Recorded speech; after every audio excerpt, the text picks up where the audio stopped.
Hey guys, Shane here, so welcome to part 3 of my Tamiya M8 Greyhound build. And in this episode we're going to be taking a look at detailing and finishing off the construction of the exterior. But before we can do any of that, we have to mount in our driver. So this figure is from the Bundy and this is from their M8 crew set, so it's a 3-man figure set. But firstly we're just going to focus with just adding the driver. So I just replaced the head from the original sculpt. I wasn't too keen on it, so I just took one from my spare bins. So we're going to mount him in, do a quick dry fit just to make sure everything is lined up correctly, and then we're going to start mating our upper and lower hulls together. Secure everything down first with a little bit of Tamiya tape just to keep everything fitting well together. And then I'm just going to start taking a small amount of Tamiya extra thin and I'm going to start gluing the upper and lower hull together in small sections. I'm just going to hold down the joint for about 30 seconds just to ensure that both sides mate up correctly and we don't get any gaps.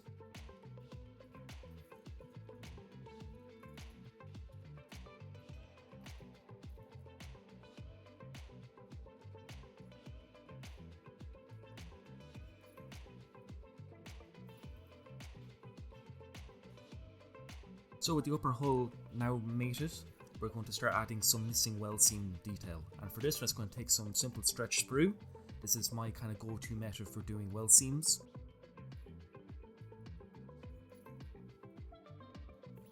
And we're going to start focusing this in really to the driver and co-driver compartment here, as even though there is some weld seams, they're a little bit soft, so we're just going to pick these out with a bit of stretch sprue.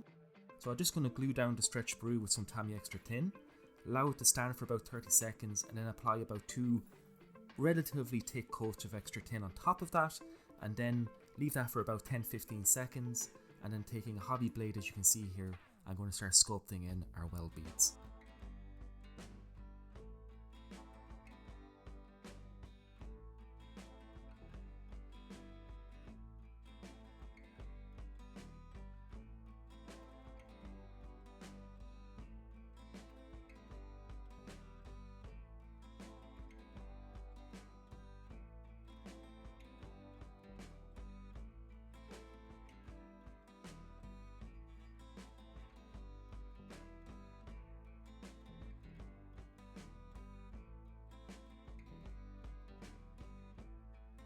And I'm going to apply it to basically all of the various panels of the driver and co-driver compartment, and we get some very nice and very simple weld seams and weld textures.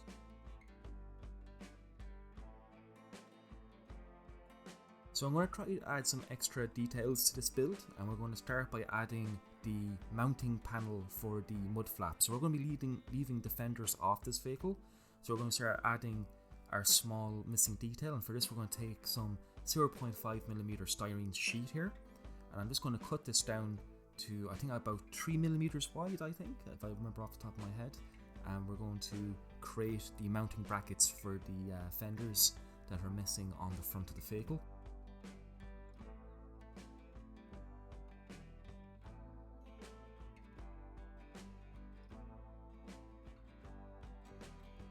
And then I'm going to drill in the rivet holes or the guide holes with a 0.5mm micro drill, and that's going to be for the bolt heads for the missing fenders.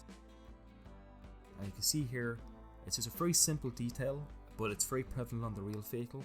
Now I will go back later on and redo these again because I think I made them a little bit too wide, but the technique's exactly the same. I just made it slightly wider than I wanted to.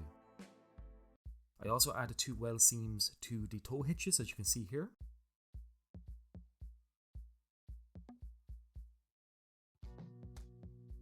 As this is a Tamiya kit, all these parts quite literally fall into place, and just a small amount of extra tin into some of these joints will lock everything down. It's a very simple and absolutely beautiful little kit to work on, even out of the box. I would strongly recommend it.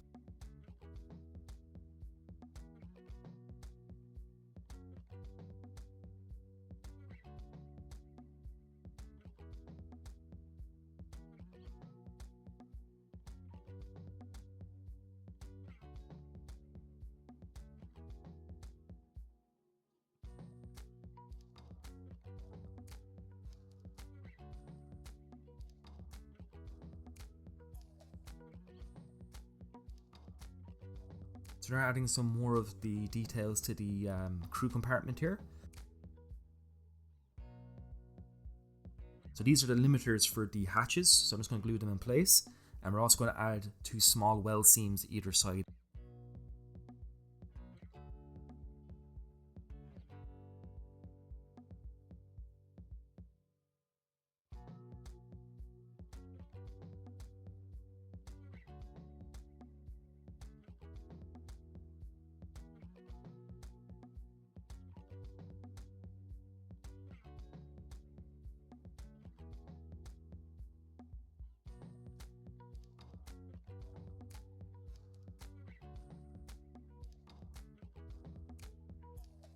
You might also notice that I have added a spacer under the storage bins on the rear of the vehicle, as there's a slight step that I have to fill in, as the way the kit's designed, that gap is meant to be taken up by the rear fenders. Since we're not using them, I just had to fill it by a 1x1mm strip of styrene.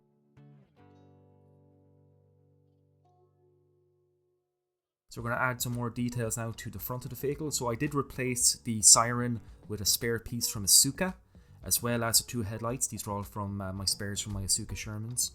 And I also added a small amount of copper wire to the back of the horn just to wire it into the vehicle. A little bit hard to see it there, but it is there. So a quick little fix, and always a nice bit of detail to add to any Tamiya kits, is to replace the solid grab handles. So we're going to remove these solid blobs here, and we're going to create our own grab handles out of brass wire. So you might see me there with my calipers just taking the measurement of these handles and just using the back of the calipers. I'm just going to use that to create 2 guide holes on the actual piece itself. And using a small jig I've done up here just with a small scrap piece of plastic, I just created my own simple little jig for handles.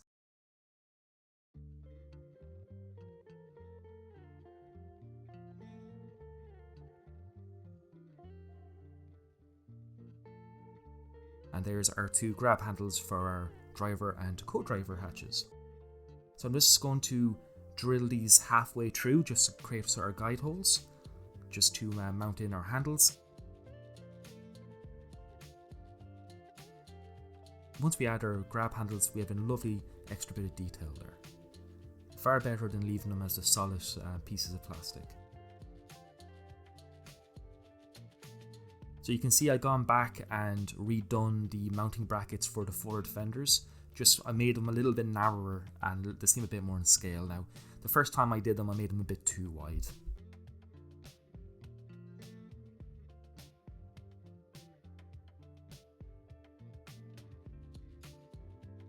So in order to replace the brush guards for our headlights, I just have to fill the 2 locating tabs. I should have done this first, but I forgot about it.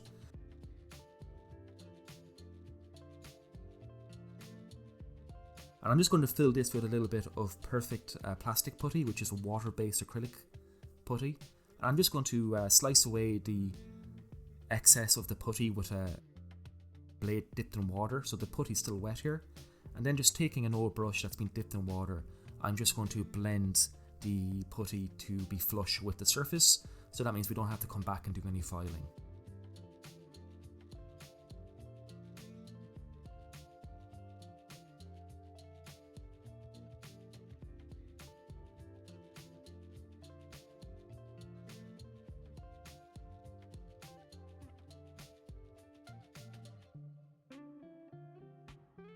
So with the putty allowed to dry, we're going to replace the brush guards for the headlights with these 3D printed details from MJ Miniatures.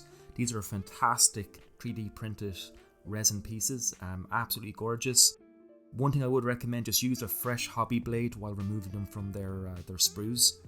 And I'm just going to mount them down with a little bit of gel type super glue, which will also help replicate the weld seams that mount them onto the hull in real life.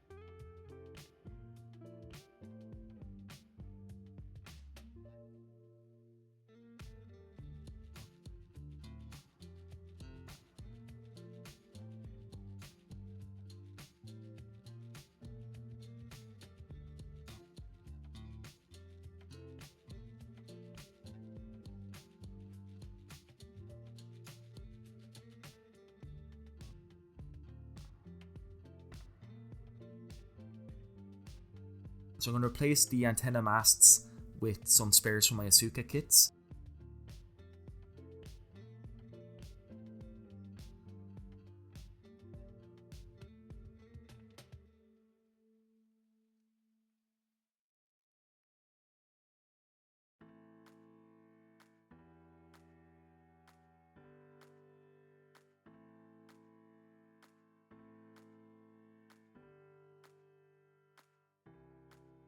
So I'm going to take a 0.3mm drill bit and just drill out the top of the antenna bases, and that's going to be for adding our own scratch built antenna masts later on in this video.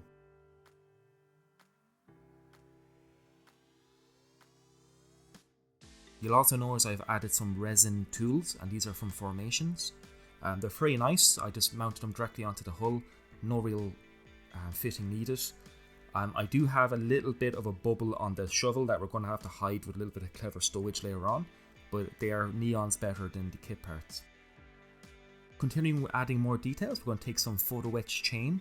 So this is from Aber, and I'm just going to take some of their fine photo etch chain from their set, and we're going to start adding the retaining chains to both the plugs for the headlight as well as the retaining chains for the stowage bins.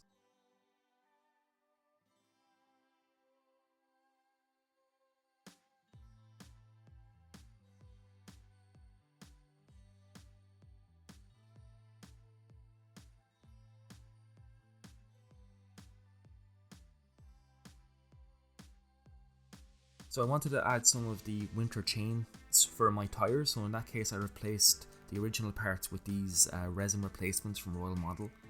They're pretty okay. They do have a lot of bubbling in the resin, as well as some pretty heavy mold slips and seams that have to be cleaned up. However, they are very nice.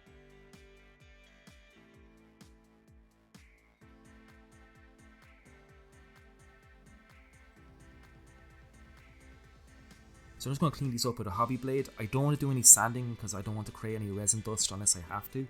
So by just doing it this way, it's a bit safer for you, because after all, resin dust is carcinogenic, so be very careful when working with this. And I'm just going to slowly start removing these very heavy mold seams. And there's also going to be a few air bubbles that we're going to have to go back and fill later on too.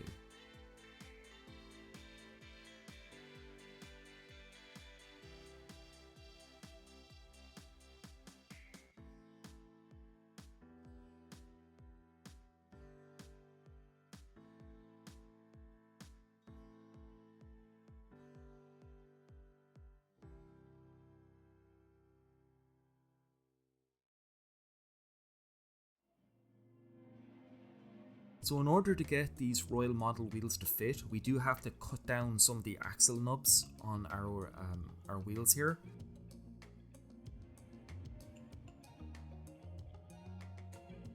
So now I'm going to start moving on to the stowage, where a lot of the character for US World War II vehicles is really found. And for this we're going to be using Legend Model's M8 Greyhound storage set. This is an older set, but it's absolutely fantastic. It's chock full of block, full of stowage equipment.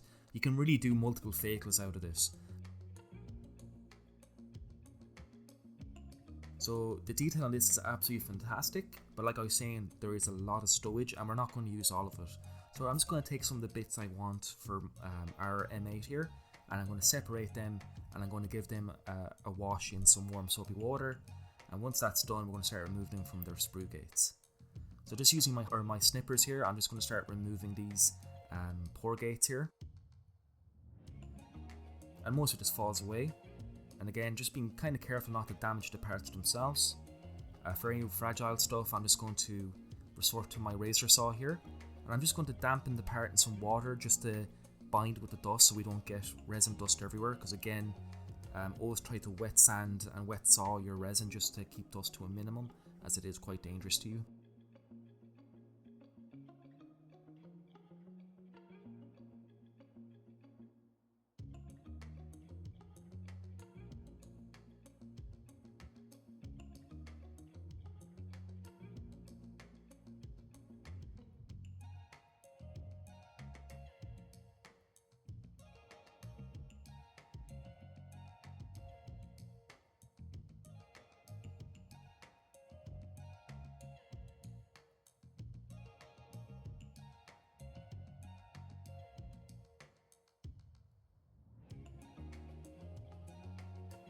So you can see quite a bit of cleanup goes into working with Legend resin parts, but to be honest with you, I think they're some of the finest resin stowage out there, to be honest. They've been around for a long time, and they are very good kits, and they're reasonably cheap.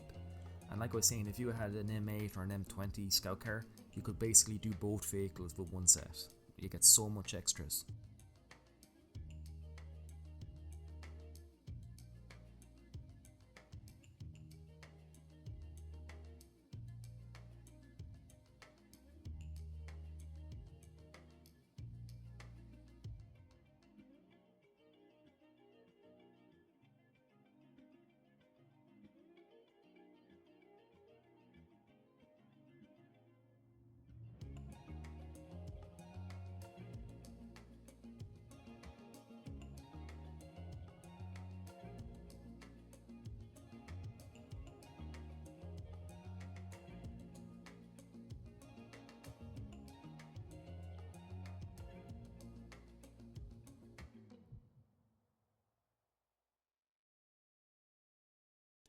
So everything now cleaned and washed up, we're going to start adding our stowage, and for this one it's going to use some gel type Gorilla Glue and to start mounting our stowage directly onto the vehicle.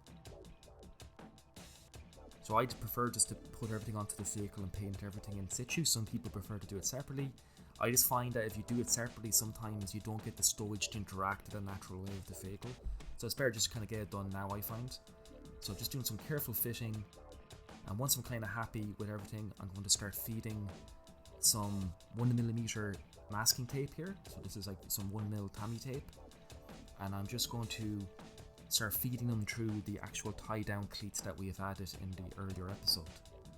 And this is going to just create the illusion that the crew have strapped these bed rolls and tarps onto the side of the turret and just give us added detail and realism.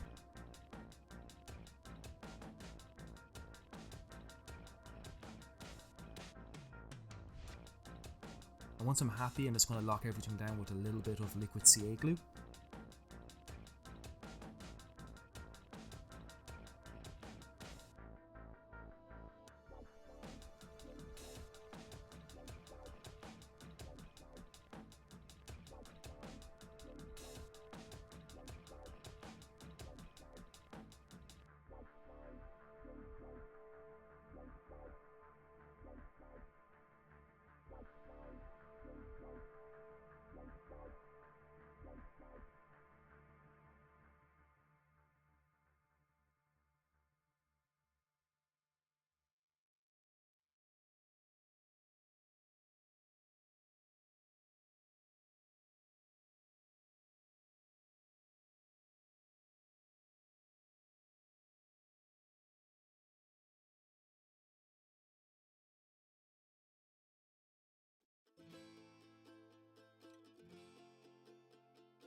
So this is a bit fiddly. It did take a bit of time to get these straps to work, but they do look very good once they're in place. So now we're going to start adding some of our own homemade tarps, and for this we're going to take a 2-part epoxy putty or neotite. So this is equivalent to green stuff or magic sculpt. We're just going to mix the 2 parts equally. I'm going to place it onto a sheet of glass that's been dipped in water, and just using in this case a bottle of thinner as my rolling pin, and I just basically coat everything in a film of water just so it doesn't stick. I'm just going to roll out some of this putty to create some of our own homemade tarps, and this is to hide some imperfections that we have to fix, and the best way to do that in armor modeling is hide it under stowage or weathering. You can get away with a lot in armor with this type of solution, as well as adding a bit more character and detail to your model, so it's a win-win. So I'm just going to cut out a basic rectangle, and we're going to mount this sheet over the shovel heads of our Formation's resin replacement part here. There's a big air bubble in the middle of it, and I want to hide that. So I'm just going to fold it over itself, and then taking an old brush that's been dipped in water, I'm just going to kind of mold it into the shape I want.